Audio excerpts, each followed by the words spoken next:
2, 1, and we are live on the present tense with Sam Stewart on 91.7 FM, WNJ Washington, and online at WNJR.org. We are back for our first week of Season 8 here on the present tense. Tuesday night we opened up with the WNJ volleyball coaches. That was a great episode, and tonight we have 3 former guests returning to the studio for what promises to be a great show. Let's go ahead and meet those guests now from the WNJ wrestling team. My first guest on the show tonight is a sophomore from Carnegie, PA. Everyone, welcome onto the show tonight. Bryce, Rodriguez-Uram. Bryce, how you doing tonight? Good, thank you for having me. Yeah, of course, man. Great to have you back here on the show. And my next guest on the show tonight is a junior from Solomons, Maryland. Everyone, welcome onto the show tonight. Jaizik, Sanabria. Jaizik, how you doing tonight? I'm doing great, thank you. And last but not least, my final guest on the show tonight is a junior from Cranberry Township, PA. Everyone, welcome back on the show tonight, Hunter, Swedish. Hunter, how you doing tonight? Good, thank you for having me. Alright, y'all, let's go ahead and dive into it. So last night we had a very, very close match versus rival Teal. And there was a lot of good things in this match, but ultimately WNJ could not pull out, losing by a score of 25-23. So, you know, you guys have a lot of young guys here on this team, and I think, you know, Hunter, I've really seen you working with a lot of these guys. Same thing with you, Jaizik. But I want to start here with actually Bryce, and you know, you being the youngest of this group.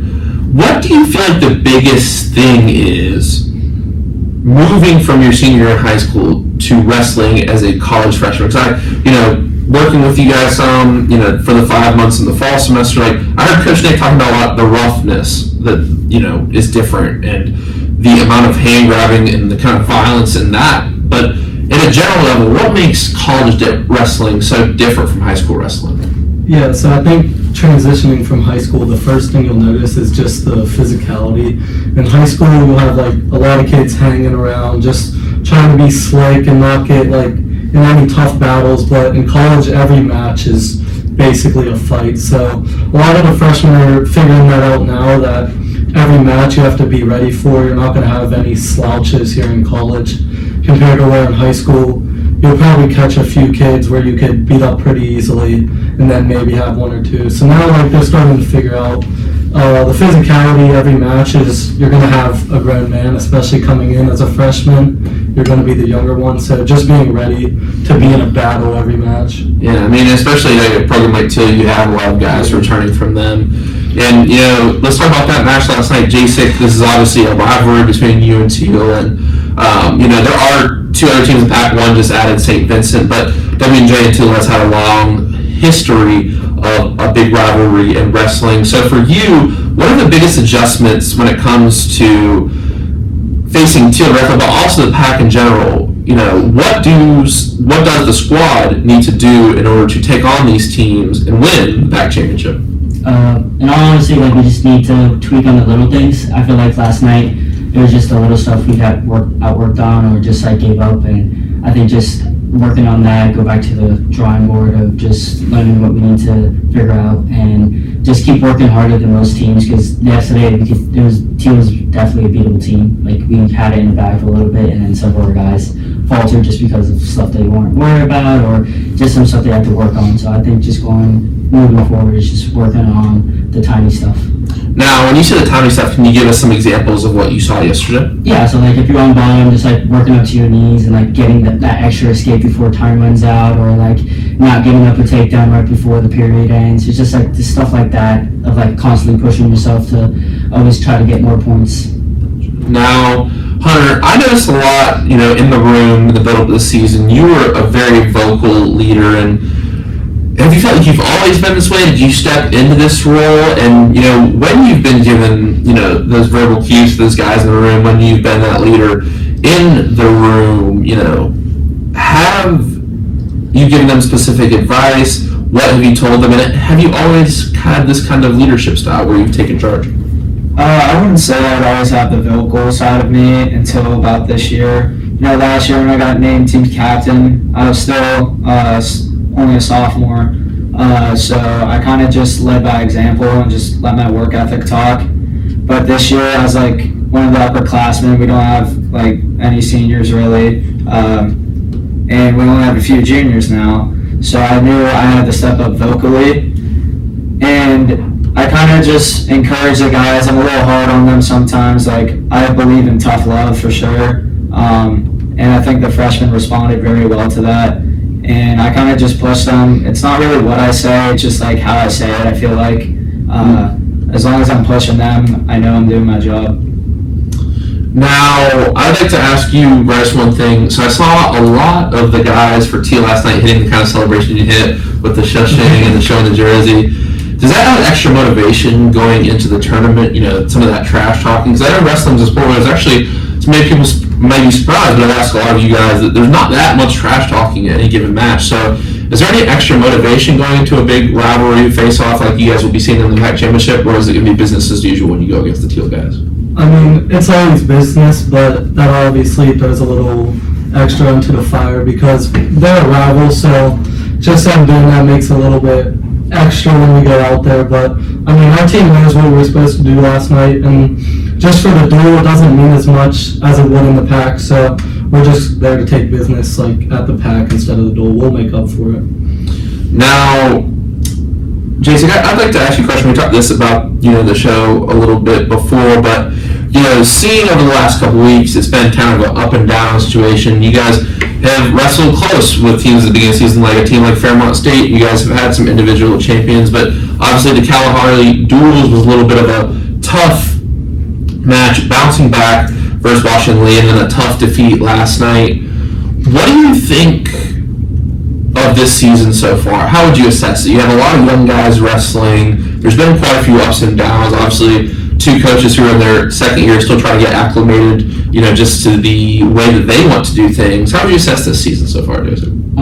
Honestly, our season has been going pretty well. Even though like we have taken some losses, it was against some high caliber teams. Like even at Kalahari, there were some really good teams there. We wrestled against the fifth in the nation, and we actually performed very well. It doesn't say it on the score, obviously, but like during the matches, everyone wrestled hard matches, took third. We had a couple guys going to overtime, so like it's not like we're out of every competition. We're wrestling, we're getting there. It's just the guys are young. They're still adjusting to not only the coaching staff, but to the high level of college. So I think as time progresses, we're definitely going to get better and better. Mm-hmm. Now, Hunter, I'd like to ask you this question. How do you feel like the team learns lessons in duels versus tournaments? And those who don't know at home or maybe not familiar with the sport, duels when you just go against one other team, you set your lineup of 10 guys, and you go against each other.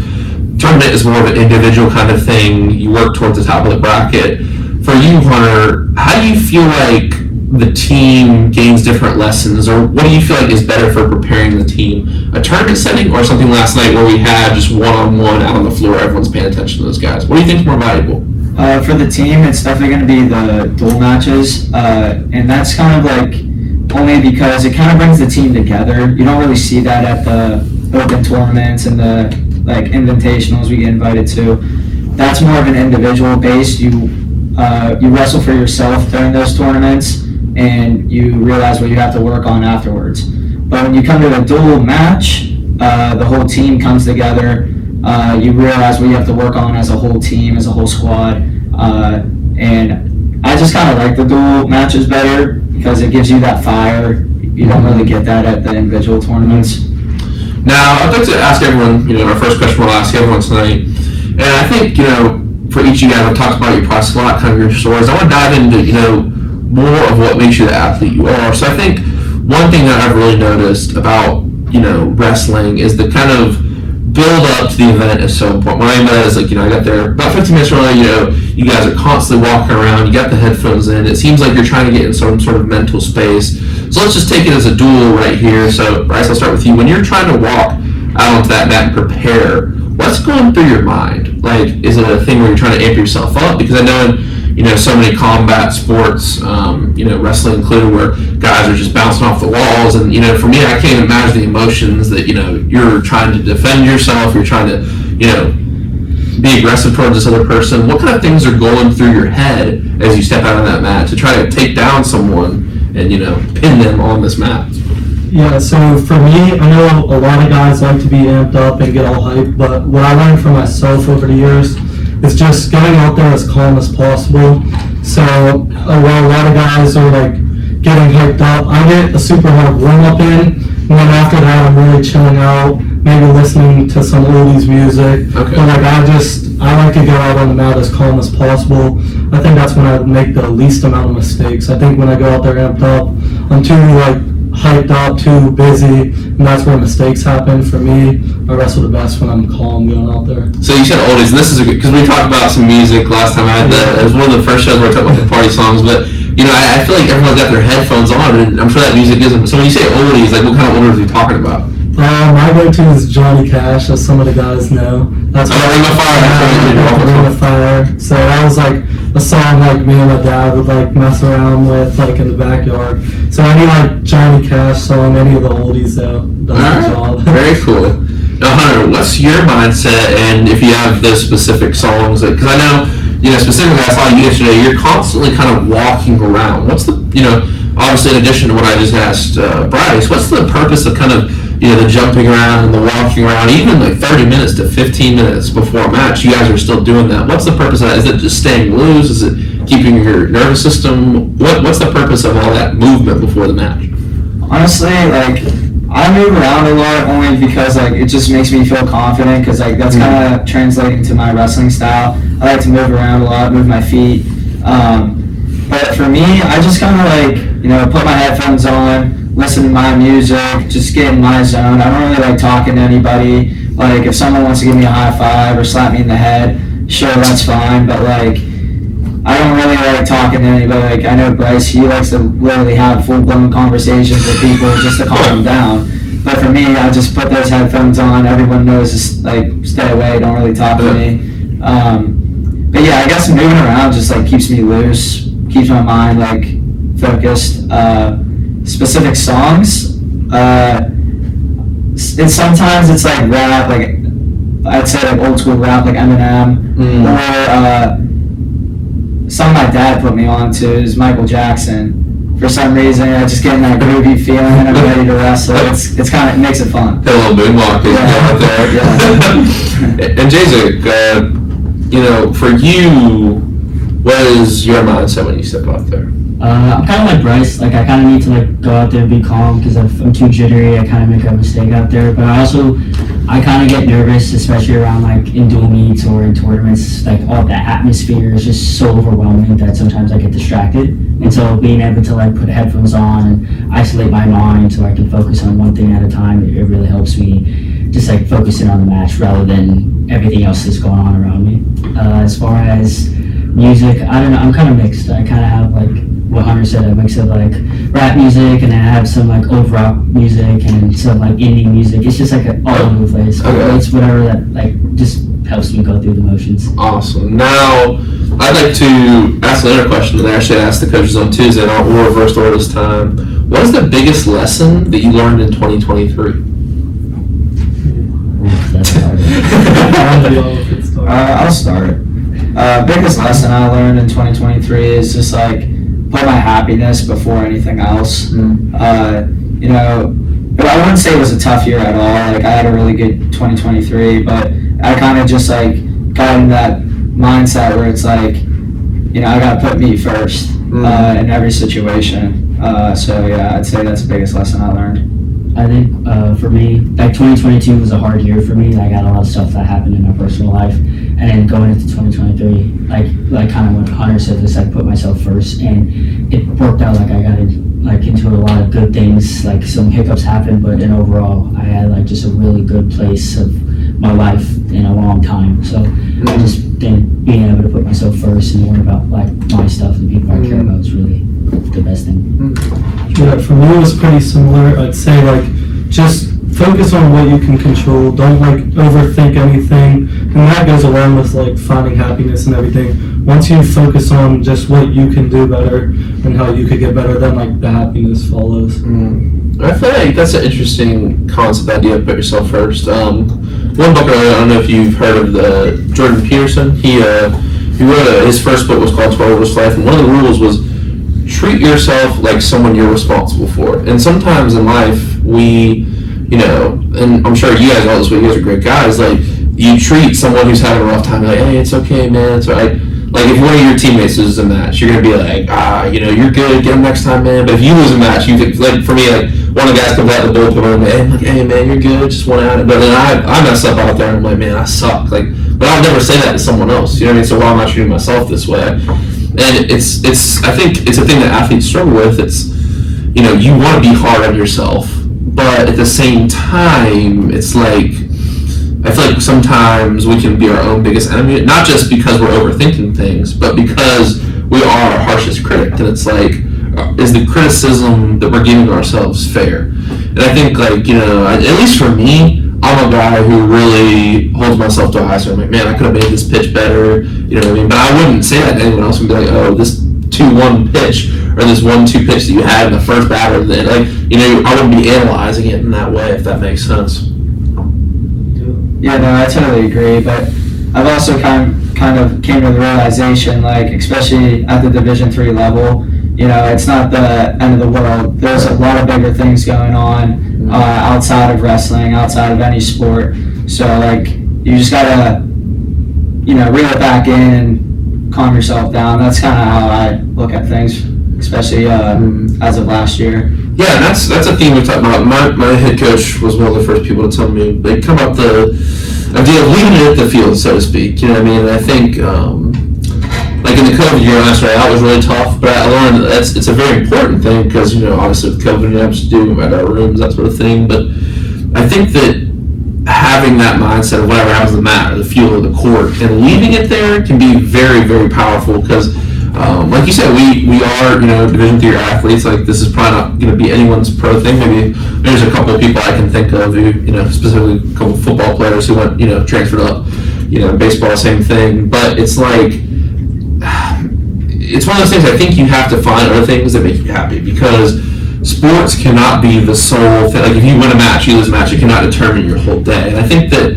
for, you know, even if you are a Division I or a pro athlete, you see so many, you know, pro athletes struggle after they've retired from their careers. A lot of, you know, them strive and succeed as well. But you look at, you know, RIP was the late great Kobe, but, you know, he was writing books. He was, you know, coaching his daughter's team. Like, he was doing commercials and, you know, really just doing a lot of cool stuff. Like, and I think that kept him busy and occupied as mentoring younger players. Like, and that's just one example. I think, you know, when we all retire from sports, me, I'll be this year, and you guys next year, like, I think it's the idea of being able to be happy and fulfilled, and I think sports can give you that, but you have to find other ways to do that as well, whether it's competition. And then, Bryce, you maybe thinking about wrestling for Puerto Rico? Yeah. Would that be after college? Yeah, or it'd be like during the summer for like national teams. Yeah. But yeah, that's like outside of the NCAA. Yeah, no, that's awesome. And, you know, for people who can stay in contact with their sport, someone like you or a coach or something, but I think there's a competitiveness that, like, comes from athletics. And I was just, like, I was playing pickleball today. You know, I mean, I'm in the class, it's like, we were playing, and I think just the camaraderie that comes from sports, but also the competitiveness. It's like, you know, I'll play pickup basketball and get into it, and it's like, I think the crazy part of it is the more competitive you get with yourself, the less you love the competition of the game itself, if that makes sense. That's the first time I'm thinking about that. It's like, you compete with yourself, it's like, I gotta push. It's like, no, I have to compete against this, because it's in the end, it's like, if you're trying to compete against yourself so much, it is good to compete against yourself, but the idea of facing an opponent and trying to be better than them on a given day, it's a different kind of thing. And I think for me, and I think some people need to, you know, maybe not compare themselves as much, but I like to, you know, say, oh, I got this guy. Like, this is my guy. I can get this guy out. That's the days I pitch well. The days I'm like, I need to do this. I could be doing this better. Like, if that makes sense. Yeah, you kind of just get lost within yourself. You know, Yeah. You're overthinking Right. stuff. That's where you start making mistakes, and just overthinking is not good for an athlete. Right. And I think maybe the point I'm trying to get is not necessarily comparing yourself to someone else instead of comparing you. You always want to improve on your. But at the end of the day, like, when you step on the mat, you step on the mound, you step to the 3-point line to take a contested 3, like, all the mechanics go out the window. Like, you know what I mean? It's like, you guys have done the weightlifting, you've done the condition. Like, it's like, you're not going to get more conditioned, or you're not going to get, you know, better form on your shots during the match. Like, it's just going to happen. You know what I mean? I think that's a realization that you kind of have to come to in college, is because if you're in your head, like, I don't know, I don't think you have a good chance to win. Yeah, Coach Daza is real big on that. He always tells us before the tournaments, like, you know, you guys, you did as much as you can up to this point, so you might as well make it count. Right. I mean, there's not much, you can't do anything else at this point. Right. So just give it all up. Right. You might as well have fun too. Like for you guys, it's a lot of probably more than any sport because we run stuff, football, but like everyone runs, everyone does push-ups, everyone has early mornings, like. But you guys, especially with the cutting the way, like you got to that point, y'all might as well have fun. You know what I mean? Like, and get something to eat. Like I can be shoving my face in some food, like. But man, like I think just that idea of like just having fun with it because all the practices like. And I would like to say that I enjoy practice every day. I enjoy conditioning every day. I enjoy it, but no, it sucks sometimes. So the fact that you got yourself to that point, you might as well enjoy it. You know, and all these things are easier said than done. You know, one thing I was going to ask tonight, Jaizik, and I think this kind of comes into play. You know, your dad obviously with his experience in the Army. We talked about this a little bit last time. Did he give you any advice on, or do you feel like you have a unique perspective on sort of the mental challenge that come with doing something difficult and how to overcome those things? I know obviously like he has had a very well established career in the military, and obviously they do a lot of very hard things, harder than probably we do. You know, anyone at this school does in terms of athletics. Has he given you any advice for how to deal with things? Oh man, too many. My dad was an Army Ranger. Right. He was an airborne. He was a tanker. Like it's in the Army. He's done it. So like all my life, he's always been building me up to be a mentally strong person to keep going even when it's hard. Like when it's the hardest is when you want to keep pushing. And so like he'll tell me stuff about when he was in Ranger school about how he's gone days without sleeping. He's in the mountains. He's in the cold, right? Like running up these mountains, climbing these mountains, all this stuff. And I'm just like, you put me in that situation, and I don't know if I would do that. He's like, that's the mindset you don't want. Like you want to keep pushing. Like you don't want to say if I can't make it, blah blah blah. And that's kind of what I brought into like wrestling, because there's some days like even when I'm cutting weight and I'm not cutting weight, when I'm in there and just like this sucks. Like it's gonna suck, but I gotta keep going. Like I gotta embrace the suck and just keep pushing. Just that military mindset is kind of what I've been taking. Yeah, I think about that with the sleep stuff. Like there are people like when I don't know, like I'm like, oh man, there's guys in the military who, I'll get like 5 hours sleep until feel terrible. But it's like my friend's in the Marines, my friend Chris, and he told me about the drills where they gotta go out for a week and not sleep, and he's seeing like, and I think it's just that mental toughness is just crazy because I think for me, I hate getting up early in the morning. I went up and lifted with Coach Daza 2 times a week this off season, and like at the end of the day, I think that's one of the most difficult things to do is like Marcus Aurelius was a philosopher who said you're a human being, you're not made to stay in the warm sheets, you're not go out and do things in the world. But honestly, I think like if you can get out of bed and put I don't know what y'all's thoughts are. Like, are y'all more of a morning type of person for lifting and stuff like that, or night? I think it's whatever you're comfortable with. I agree, but there is something like about getting up and doing stuff in the morning. I don't do it when I'm home as much because I like my sleep, especially when I get home. I don't know about y'all. I sleep a lot when I get home from college. I used to go all day, but like I think there is something like early morning workout when you get done, you're there with your boys. Like I don't know. There's something I'll miss about it, actually. Like, now that I think about retiring. For sure. For me, I like late at night workouts. Like, over summer for my sophomore year, I would go to work all day, and then go to my second job all day, and then I wouldn't get to the gym until like 11, and I would probably leave around like 12 or 12:30, but I would feel great. Like, could you get to sleep? Because I feel like if I lift, I can't get to sleep, because I'm just so amped up. I falls. I eat whatever my mom cooked to take a shower, pass right out. It just makes me feel better. Wow. No, I think it's I think that's kind of. Did you see Coach Dow's post about the Iowa versus Penn State thing? The Penn State style versus the Iowa style. Yeah. So like where it's like for those who don't know, like, maybe we can have a little discussion. This is interesting. I was talking. So the Iowa style is more of like just pushing yourself and just kind of like drinking from the hose and putting your nose in the dirt kind of thing.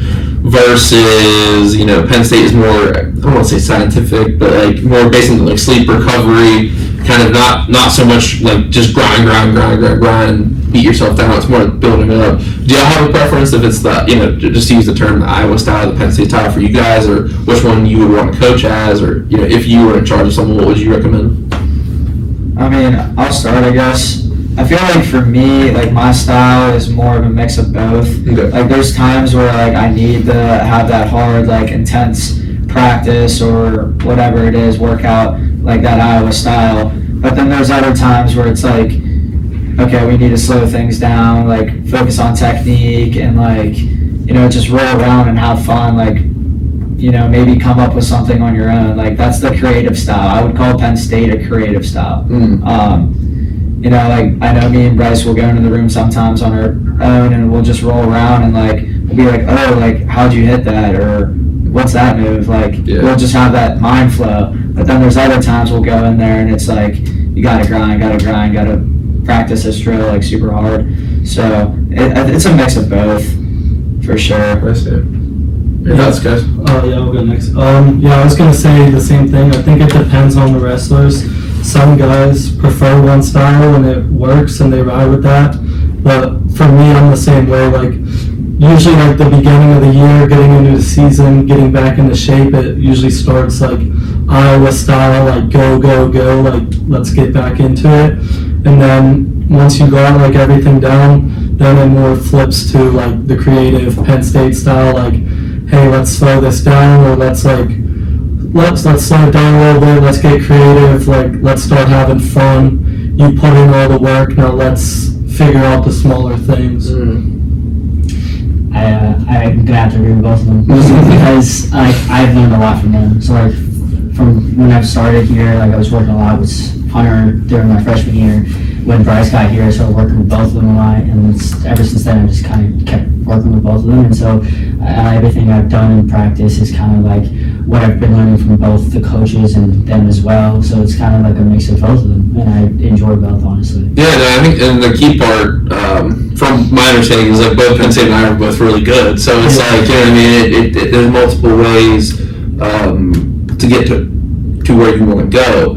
And my next question for y'all is, and I don't know if everyone necessarily has to answer this, so if anyone has any thoughts they want to share, do you feel like there's any misconceptions that people have about wrestling?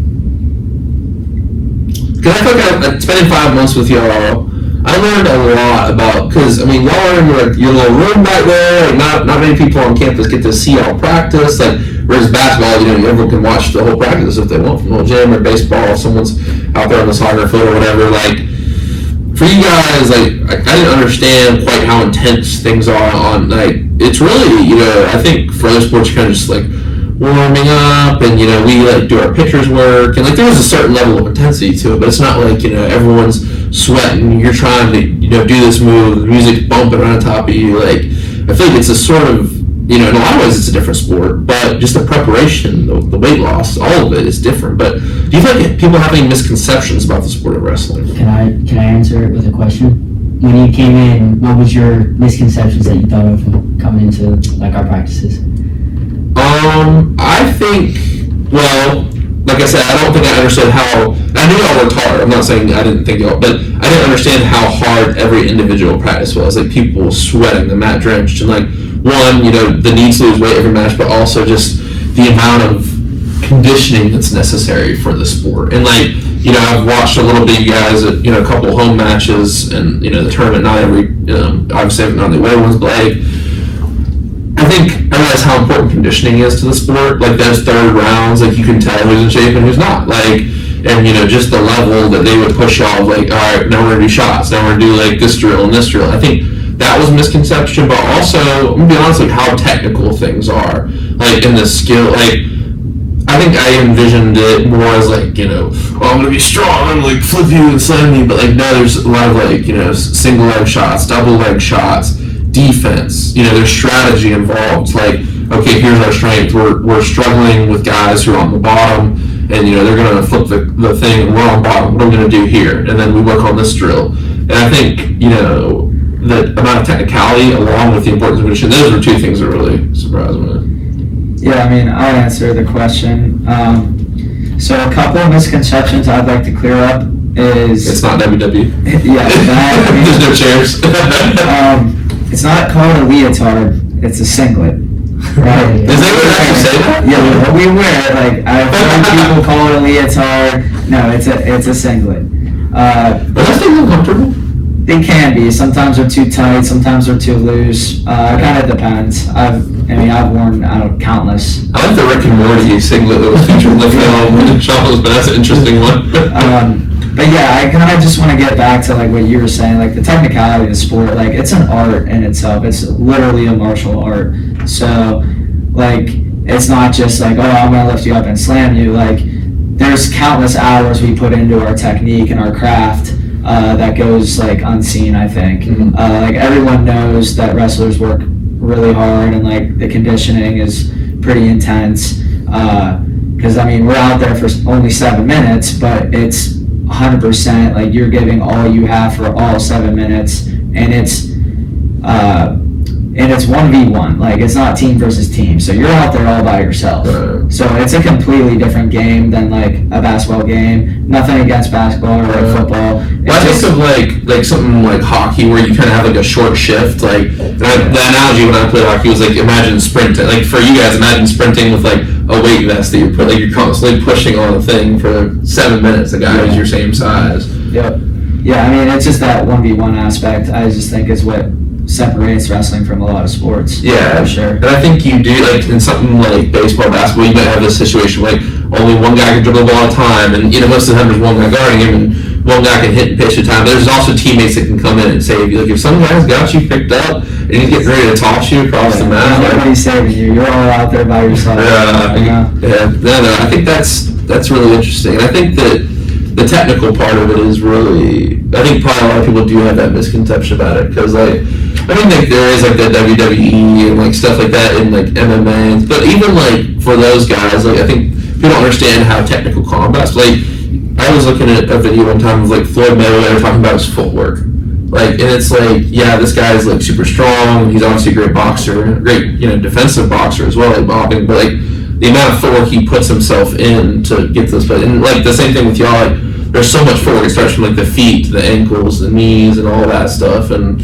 yeah, I think that's the really interesting part. But Bryce, do you have any thoughts to add to this? No, he kind of stole mine. I was gonna say the 1v1 aspect is kind of what separates everything, especially like when it comes to the intensity in the practice room. I think like basketball or football, like again, nothing towards them, but like you could really slow it down and go through like certain shots or certain just the nature of the sport. Yeah. But like for us, there's always someone trying to physically stop you from doing that, to where yes, there's technique, yes, there's strength, but the intensity like has to be there to put everything together. And I think one thing that I've thought about is like the fact that you're more or less a lot of times against someone with the same physical strength, they might have the same lifts as you, they're literally the same weight. I'm sure you guys have all gone against people who are probably stronger than you at one point or another. So it's like, I think that's the crazy part I thought about, is like, I can't imagine like doing what y'all do, like trying to flip someone over, taking those takedowns, like with someone who's stronger than you. Like, what's the mindset when someone is like, you're like, oh dude, this guy's strong. Like, how do you, and I know y'all have all won matches where it's like that, so what's the mindset where you might have an opponent who's maybe bigger physically or has better physical tools? Is there an emphasis that you change like some of your technical stuff, or is it always kind of the same mindset, or what's up with that? Yeah, I'd say speed kills for sure. Like me personally, I really try to focus on like my speed and how fast and how quick I am to get to the leg attacks or whatever it may be. And then I also really focus on my conditioning. I get extra runs in all the time, and if you can out-condition someone, you're going to rack up points real quick in the third period, So I feel like those two aspects can perform strength any day of the week. Now, we'll go down the line. Jaizik, we'll start with you, Hunter, and then Bryce. This is my question for now. What do you hope to gain out of this chapter of your life? Out of this chapter? I don't know. Honestly, like there's so many different aspects of this chapter of not only wrestling, but from growing up and becoming an independent adult and going to college and getting the degree I want. And it's just, I'm hoping just to get the best out of whatever is coming my way. I know it's a very generic answer, but it really is. There's so much happening at one time inside of my life, at least. And it really is, you just try to pick up as much as you can, and then you kind of dwell on it when you're like in downtime, like during summer, when you're done with school, you're done with season, you're kind of just like getting to do whatever you want. You get to dwell on everything that happened, and Yeah, I feel that way all the too. good things. So I think that's what I'm kind of looking forward to is just dwelling back on the school year, and just thinking about everything good that happened, everything bad, where it went wrong, and how can I capitalize on things that were there for me. So. Yeah, and I think one thing I think about all the time is like when I'm here, it's like it feels like something. Then you get home and it's like, okay, now I have time to think. Like exactly like you said, it feels like I feels like I'm stepping on campus, just yesterday for my freshman year, and I'm going to graduate. Like, and just this, this semester, it's not we're at like a weekend. You know what I mean? It's like, I don't know. You hit the campus and you're already running. Like, Yeah, if you're not it's there for it, then you're gonna get left behind. yeah, it's hard to reflect while you're here, I think, but that's the cool part and the kind of tiring part about college is always something like you can go obviously all in the Vice house like I live, in Beacon with all the seniors, like, I can go over and pop over to my buddy's room at any time, like my girlfriend across hanging out playing ping pong, video games, I'm reading, playing guitar, like, I can read, play guitar at home, but I'm always, like, I feel like I'm always doing some practice to lift, to conditioning, or, obviously, like, I got a podcast to do, and I think, like, keeping yourself busy is one of the cool parts about college, also, like, extremely tiring, but I think, like we said before, I want to keep doing that, like, obviously I had this to look forward to all day, but, like, it's like, what happens if there's not a present tense episode, so I think that reflection is very important, like you said, but, no, what about you? I guess my reflection of this chapter would just be like, what do you want out of this chapter? Okay, what I want is just growth and maturity. Every single chapter of my life, I think growth and maturity is huge. And I've even talked to my mom about this. Like, she just notices like the way I talk to people and like the way I interact.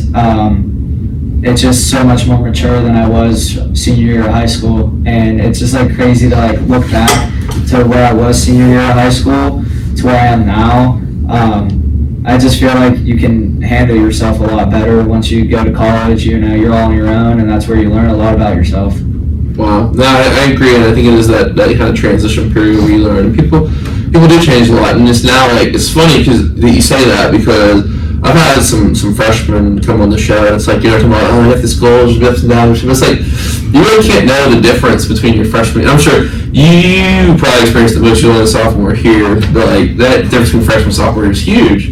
Yeah. And then the junior, so like, you'll play, like, you're a senior now, and like, it's a crazy time, but, you don't really catch yourself transitioning as much, because like, middle school, high school, yeah, you change during those. But I think college, you're confronted with so many things. Like Jaizik, there's so many things coming at you trying to learn, and I think that it's a thing where it's like you don't really catch yourself and how much you're changing. I can think about when I was sitting in this seat for the first time, and think about how many different things that I've experienced.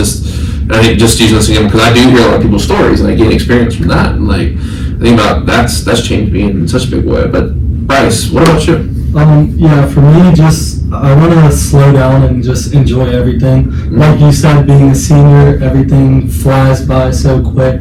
So whether it's this podcast or going to comms with a few of the guys or just hanging out playing video games, I want to kind of understand in the moment like how good it is that we have it compared to like maybe a few years down the line where you're in your real job, you have your real house at that time, but right now, like, just slow down and enjoy the moment that we have. So that quote from The Office, I wish you knew the good times were here before. I just butchered that. My girlfriend's gonna hate me for that, but you know what I mean. I'll have to look up the quote. I'll read it a little later. But I think one thing you said, it's interesting because every chapter. I think you have to appreciate every chapter for what it is, like you said, because there are things to appreciate, when you have like a real job or, whatever, you consider that to be. But I think appreciating the good and bad in every chapter, I think that's the really special thing about it. No, guys, great answers. I really appreciate that. And, I want to ask you, Hunter, I want to give you the opportunity to talk about something. I was looking at your LinkedIn profile and your resume, and you did a really, really cool project here. And you did something with computers and hearts, and you want to tell us about that? Thanks for the shout out, by the way. Hopefully I can get an internship eventually. Hopefully. That feels very competitive, but yeah, I know you're serious. I have a couple projects on there. It was in a class, CLS 241. I did a data analysis on heart disease. My, I guess, motivation for that was, heart disease kind of runs in my family. So basically the analysis was you had certain attributes, like you go get tested, like a patient would go get tested, you have a certain amount of attributes, and based on those attributes, it would predict whether you have a chance of heart disease or not. And then I'd use like predictive modeling graphs to present that to the class and so on and so forth. Linear regression graphs, it gets pretty complicated, but all in all, I mean, that was a really cool project because, like, again, I had that motivation behind it to kind of like, maybe use eventually for myself. Now, Jaizik and Bryce, can you remind us what you guys are planning on doing? I know you guys were a little bit murky, not sure what you're going to do after college yet, but any thoughts, Bryce? Yeah, so I'm actually accounting major with econ minor. Okay, cool. And hopefully after college take the CPA exam, Certified Public Accounting, and pass that, which is 150 credits. You need to take that. So Is that a grad school program? Well, actually, if you plan it right, you can fit it in Dubjay. So I'll be taking 5 classes every spring semester. It's like next semester I have 5 classes, and then obviously the J term helps get those last 2 that won't fit in. Oh, cool. So I'll be able to get it all within the next 3 years, which is nice. Oh, that's awesome. That's awesome. Jaizik. I'm a psychology major with Okay. a minor in forensic science and sociology. Okay. I do plan on going to like a government organization like the FBI or CIA, Oh, wow. which is a very long road. I've talked to many alumni, many people who were part of those organizations, a couple family friends, and they're all like, just be patient. It's not gonna all come at once. It's not gonna come right out the gate. For multiple years now, I've competed for an FBI internship, a CIA internship, an NCIS internship. So it's not like I'm just kind of like slouching around, like actively applying to those places. It's just very competitive. This summer, I have an internship with the police station. Oh, wow. I think it's in Uniontown. Wow. So like, I'm trying to get my name out there in the law enforcement community. So that's really cool. Good for you, man. That's awesome. That's awesome. I just read a really, really interesting book about the birth of the FBI. So I don't know if y'all have seen Killers of the Flower Moon. You seen it advertised? So I just read the book, and it's really interesting about J. Edgar Hoover. And it's basically like there was this Native American tribe called the Osage, and actually for a short time period, this tribe was actually the richest people per capita on Earth, like the entire Earth, because they found oil in their land, and they made the government give them, like, sign a contract that said, hey, like, we'll let the white settlers come in, but they have to sign a contract. And then mysteriously, these Osage people get murdered, and it actually turns out like by their own family. So the FBI went in there.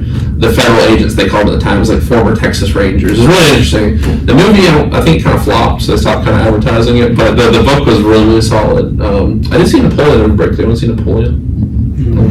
Yeah. You have big movie guys? I'd say Netflix guy. Some of those Netflix movies they be producing are like really good. Some are really bad. But, What was that? I'm a big movie guy. I love going to the movies and watching things. I actually did want to watch Napoleon, but then I saw it got bad reviews, and I was like, I'll just wait for it to come on. Yeah, that's in the same way. I'll probably watch Killers of the Flower Moon, but yeah, I'm a big movie guy myself. I've actually been watching TV. I watched there's an anthology series prior to Yellowstone called 1883, 1923. Have you guys seen those? I've heard of it. It's good. It's really, then I watched The White Lotus recently, which actually aren't movies. I don't know why I said movies. They're TV shows. Very good.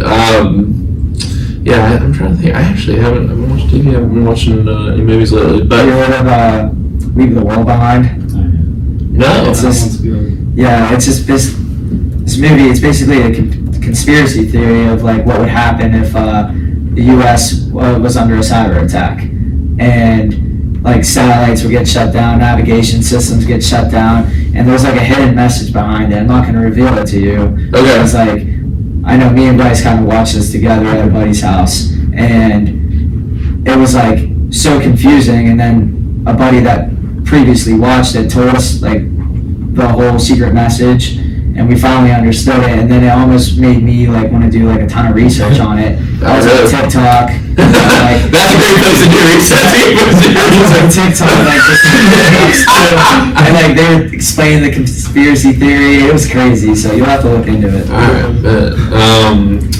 right, I was actually I watched a really good. So I don't know if y'all have seen Prisoners with Jake Gyllenhaal. I know that was on Netflix for a little bit. I've seen it. So the same director worked with him on a movie that I watched over break. It's called The Guilty on Netflix. Oh, I've seen that. It's about a 911 911 operator who gets a call saying this woman's been kidnapped.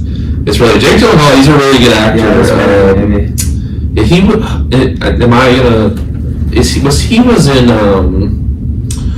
what's the one about where they're in the Iraq War? Jarheads? Jarheads, yeah. Is that him? Yeah. Not Iraq, Desert Storm. Yeah, he was really good. He's a good actor. He's a really good actor. Prisoners is crazy. That's That was a crazy. good one. When I Have you seen watched it? that, Have you seen it? That's good. You should check it out. I mean, you gotta get some time to turn it up. But guys, thank you for those remarks. I really appreciate it. Let's go ahead and get into trivia now. Folks, I gotta explain it. I'm going to start doing some random trivia. We've got a lot of sports trivia at every sports team on, so there will still be some sports. We'll start doing random categories I like those days as well. So the categories we got for tonight, moving into the break here, listen to wherever you will go by the call-in until we come back. Our participants will have time to discuss these questions. Come from history, geography, and politics. Bryce is shaking his head. Not good. All right. History. Yeah, history. Let's not. What empire had the most conquered continuous landmass under their control in history? That is, continuous meaning there is no water to break up their land, no major ocean or sea. The second question. Oh, there's no A, B, C, and D? No. Oh. The second question. Well, I can give you A, B, C, and D during the break. Let's go Roman Empire, Greek, Mongol, and Persian. And then the next question is, what continent has the world's largest desert? I don't think I need to give multiple choice for that. Do you know the continents?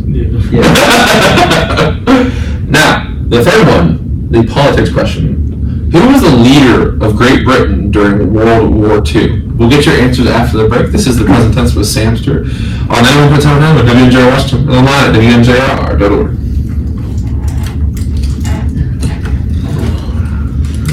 Thinking Roman for first. No, it wasn't Rome. Yeah. No, because they went across seas. I think it was Mongol, because they were in China, and China's a huge continent. Yeah, I was running with that too. I knew it wasn't Roman. Yeah. What was the second one? What continent? Yeah. I think the Gobi Desert's the largest desert. I'm not good at geography. Yeah. The Gobi Desert's the largest desert. You sound confident. Where's that at? I think it's continent of Asia. This is not right. I don't know for sure though. That sounds. But I think Gobi Desert's the largest desert. The last one I told you. Hey, what was the last question? It was he was basically the leader of Britain during World War II. That's a shot in the dark. Yeah, that's gotta be like. Can we get a multiple choice for that one? No. It's gotta be like. I can't even say a name. Great Britain. Like. I feel like it had to be Queen Elizabeth. She was out there. She's mad old. She's mad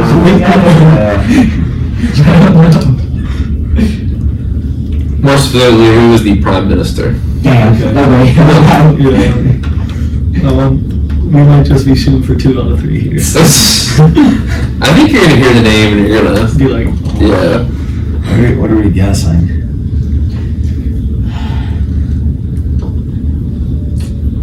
Do you know who the leader of America was? During World War II? Yeah. Wasn't it Eisenhower? No. I don't know. Franklin Roosevelt. Franklin. Okay. FDR. it does not help don't know if you'd be looking at politics. Nah, yeah, you can't be. Politics, I thought you were going to be like... This is kind of more of a history. This is more of a history question. That is a history question. But technically it is a political question, though. Yeah. I'm going to look mad, don't I? Yeah. Only about memes going up. He's probably right. Well, I'll probably hear it and be like, damn. I did it. Yeah, I'm sure I'll know it. Maybe, I don't know. Yeah. No, because there's only so many questions you can ask about each sport. Yeah. Like, No, and I do enjoy like regular trivia. yeah, trivia crack. Or, I've never had a trivia. we like, I don't know those fun facts. me and Abby like Trivial Pursuit. Oh, yeah. You ever play that? Where you have to take the pie for each level? Oh, yeah. I We like, do, Netflix has like a trivia thing now too. I don't know. Yeah, like you go on, it's interactive. trivia verse, that's what it's called. Yeah. And you go on and you play different, and there's like 3 rounds, and each round gets harder, you get more points. Yeah, that's Do you good. go to those like trivia nights like some Greek houses we hold? No, I've never gone to. I think I'd be pretty good though. Yeah, I'm horrible at this.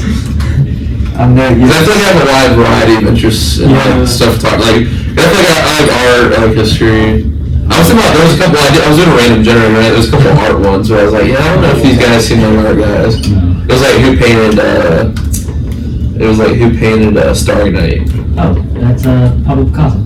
That's a big Here's guy. a Van Gogh. One of your European dudes. I should have met that one. Oh, that's funny. He's be kicking my ass in trivia. And Lizzie's intense too, she's competitive. Yes, she is. I like it though. No, Abby's the same way, pickleball. Like, I slammed down, I was like, sorry. She's like, don't apologize.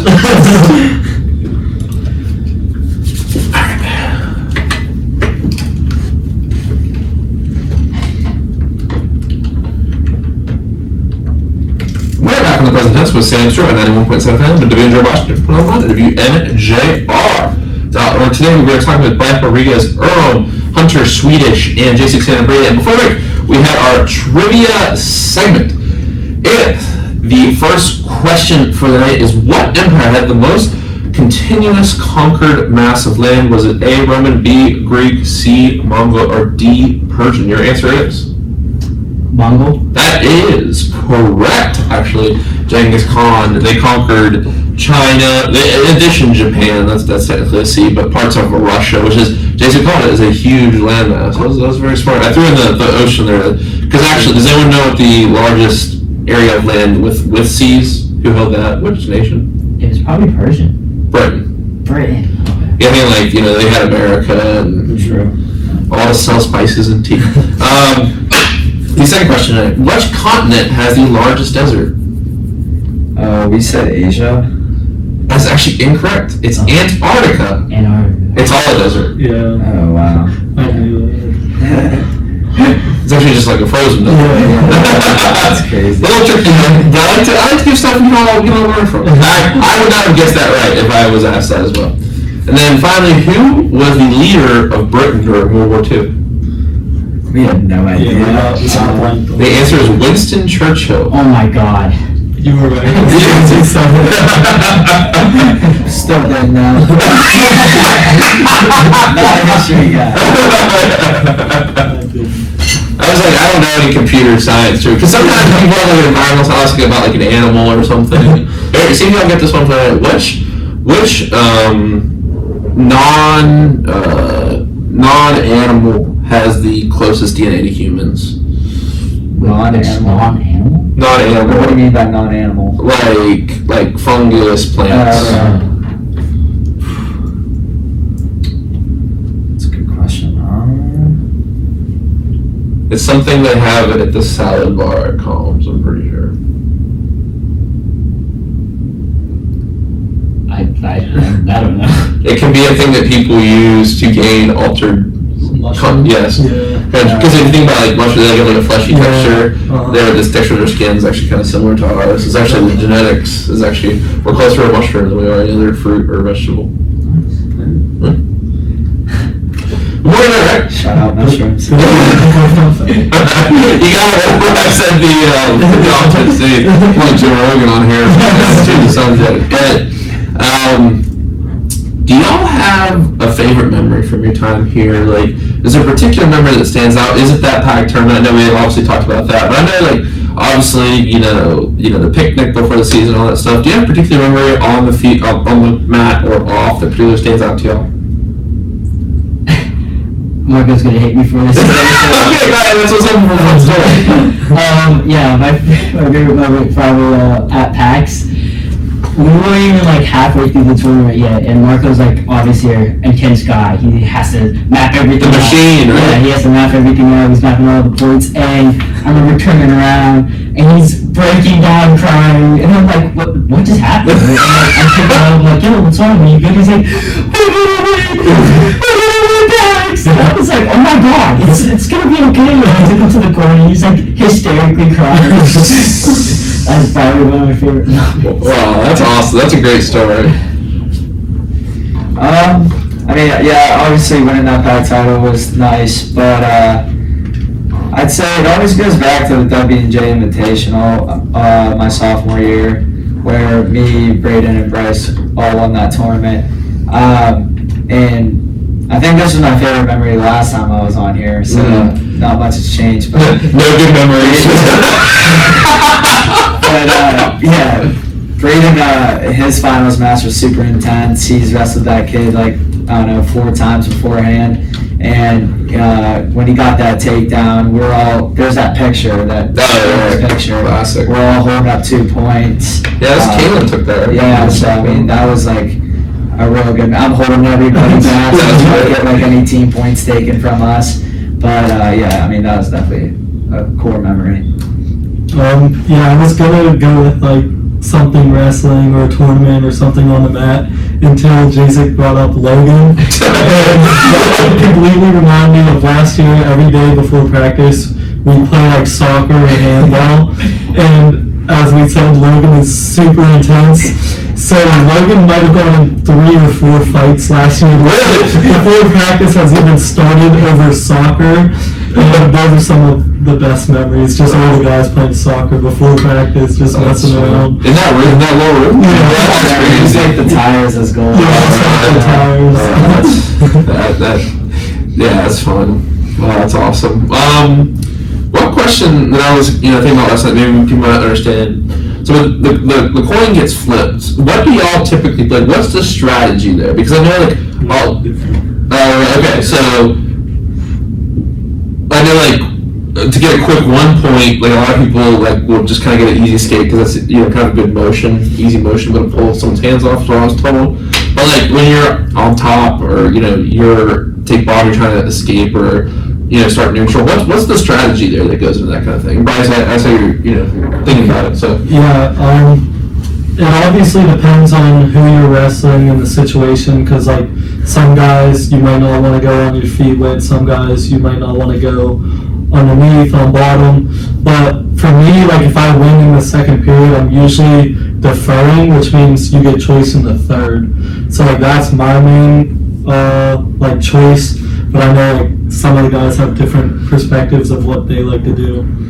Yeah, I mean, I agree with Bryce in a sense where it's like it depends on the situation and who you're wrestling, obviously. But majority of the time, I'm picking the down position because, especially if I'm winning or it's 0-0 going into the second period and I have choice, I just like either continuing to score and just like open up the match and try to score as many points as possible. And or if it's 0-0, just get that first point. Kind of like set the tone. But yeah, I mean, it just depends sometimes. I mean, it's kind of the same thing. Like, yeah, it depends. It depends on the situation. Sometimes, like Bryce said, there's going to be guys who are demons on top, and so you don't want to go underneath them, so you go neutral. And then other times, you just want that quick point, so you go bottom. So it just depends on the situation, really. So if you push them down the floor on top, that can't count as a takedown until they get up and escape, right? If you start on top and they stand up and you take them back down, it's no points. Okay. It just stops them from scoring. So I think it's funny because we've talked about this here, refereeing is very subjective in wrestling, probably more in a lot of sports. Because I remember sometimes they'll call a takedown if the guy falls out of his knees. Sometimes it's get him down more. Is there a technical definition for what a takedown is in college? I think I've seen very different takedown calls. So I mean, like, it is very hard for the refs to like call takedowns, especially now with like how the sport's developed into the scrambling, like we were talking about before the show started. But I'd say the main definition is basically you have control of both the legs and you're behind the guy's hips. Okay. If you have control of the hips and the legs and you're on top of your opponent, that's basically a takedown. I mean, it's so hard to give you a specific answer because there's so many different positions where it can be considered a takedown. But I feel like if I were to tell someone the basics, that would be it. Like we were talking about Ben Askren, that idea of like scrambling, where some people, there was a couple of things last night where one guy flips on another guy's head, then he flips that guy over, everyone's like kind of flipping it. Like, it did make me appreciate the reffing, because also like, I think a lot, to go back to Bryce a little bit, I think one of the misconceptions is the amount of strategy in wrestling. I think a lot of people think it's just kind of just going to the guy the whole time, but there is like a, there's not necessarily, I wouldn't say plays, but like, you can tell like there was like, first of all, like Cruz, like obviously he's going to open it up like when he was down yesterday, and like I'm saying that's why Trevor was trying to get a pin, because that was what the situation called for in those last minutes. But I think it's really interesting to see that strategy, but like for the takedowns and stuff like that, like is there a point where you're letting people up on purpose? And I saw you did that Hunter a couple times. Like, the call was coming from the bench, hey, let this guy up. Like, when does that usually come into play? You know what I'm talking about? So when you're just letting a guy up to take him back down is when we need team points or you're trying to open the matchup. So like, for example, like last night I was wrestling a kid that was, hard to pin. He wasn't trying to get pinned. That was kind of his whole job. And so I decided to open up the match and score as many points via takedown. So that's when I'll start letting the guy up and trying to, get a tech fall or a major. Like, and if you're close to like a tech fall or a major, that's when the whole bench is saying, cut him, like, let him up, take him back down. Especially now with 3-point takedowns, you can open up a match like really quick. Yeah. And I think like what you were saying, like I feel like when you said development sport, I think it's interesting that people know, like maybe people know the name Ben Askren from the whole like Jake Paul thing, but like Ben Askren was like a wrestler who really developed the style where like, especially y'all style, where it's like someone takes you down but you use their momentum against them. And because I feel like that definitely, because sometimes it's hard to tell who's even like in control, because people like flipping over each other and there's all kinds of stuff going on. But that's really, thanks for sharing so much about the sport, guys. I really appreciate it. I got our quote of the day tonight, so if anyone has any thoughts, you can share them. But if y'all are ready, I think I'm ready for the quote of the day. Mm-hmm. All right, so this one comes from Lou Brock, left fielder in the MLB for the Chicago Cubs and St. Louis Cardinals during his career. Show me a guy who's afraid to look bad, and I'll show you a guy you can beat every time. It's funny because it kind of goes with our conversation earlier about fear and sports and confidence, all those things tied up. So, guys, this has been a super fun conversation. Thank you so much for all your help with the film earlier this school year. So, once again, thank you all so much for coming on tonight. Thank you. And if you'd like to see more footage of these three gentlemen, if you're watching the podcast on the podcast version of the camera or on the live WNJR website, make sure you check out the film Steadfast on the Present Tense YouTube. That's the film Steadfast on the Present Tense YouTube. You can catch the link to that YouTube page on my Instagram at the Present Tense WNJR. That's at the Present Tense WNJR. Thank you everyone for tuning in tonight. The studio will be out of use next week due to some technical long-needed repairs to the studio soundboard and other instruments here at the studio. So we're going to do some on-site kind of stuff, interviews. We'll wait to see what happens. But until then, everyone have a great night. Remember to salute the Present Tense.